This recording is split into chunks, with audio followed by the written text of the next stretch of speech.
Hello guys, வணக்கம் மக்களே. Big பாஸோட டே 48ஓட promo தாங்க பார்க்க போகிறோம். லைவ்ல செம்மையாக நம்ம சேதுபதி பிரஜனை வறுத்து எடுத்துட்டாருங்க. பிரஜன் கிட்ட கேட்குற கேள்விக்கு பிரஜனுக்கு பதிலே இல்லை. ஆமாம், நான் இப்படி தான் அப்படி தான்ட்டு ஆட்டிடியூடாக தான் பிரஜன் பதில் சொல்கிறாரு. அவர் ஆட்டிடியூட் பார்க்கும்போது செம்ம கடுப்பாக இருந்துச்சு.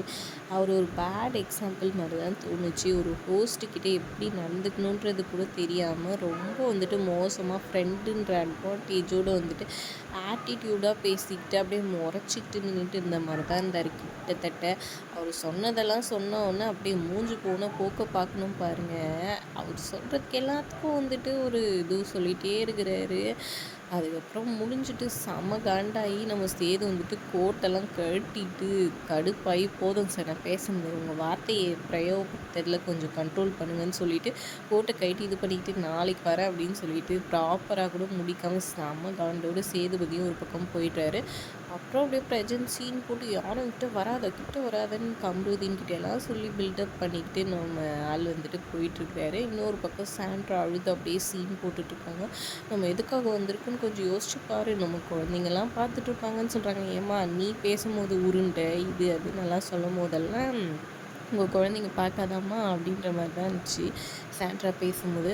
அப்புறம் அப்படியே வந்து அழுது சீனாக போட்டுட்ருக்குறாங்க. பாருக்கிட்ட சொல்லி எப்படிடா எக்ஸ்பிளைன் பண்ணுவேன், அவர் நார்மலாக தாண்டா சொன்னார், இங்கே எல்லோரும் இருக்கிறாங்க அந்த அர்த்தத்தில் தாண்டா சொன்னார், அதெல்லாம் எக்ஸ்பிளைன் பண்ண முடியாதுல்லடா அப்படின்னு பில்டப் பண்ணிகிட்ருக்குறாங்க.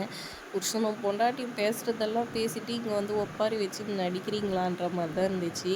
இந்த பார்வதி எதுக்கு சம்மந்தமே இல்லாத அந்த பிரஜித் சாண்ட்ராக்கு போய் சப்போர்ட் பண்ணிகிட்ருக்குது இந்த லூஸுன்றது எனக்கு ஒன்றும் புரியலைங்க. போய் சப்போர்ட் பண்ணிட்டுருக்காங்க. ஒரு வேளை இவங்களுக்கு இந்த மாதிரி யாருக்கு பால் ஊற்ற போகிறாளோ அப்படின்னு சொல்லிட்டு பாருவை சொன்னால் எவ்வளோ காண்டாவாங்க. பாரு எப்படி போய் சண்டைக்கு நிற்பாங்க. ஆனால் எஃப்ஜே கிட்ட வந்துட்டு அப்படியே ஒன்றுமே நடக்காத மாதிரி நடந்துக்கோன்ற மாதிரி பேசுகிறாங்க. இந்த பார்வதி கொஞ்சம் கூட சரியில்லைன்னு தான் எனக்கு தோணுது. என்னங்க இது கன்றாவி ஓவராக பண்ணிகிட்ருக்காங்கங்க. இந்த பிரச்சனை எல்லாம் வந்துட்டு முதல்ல வெளியே அமுச்சு விடணுங்க.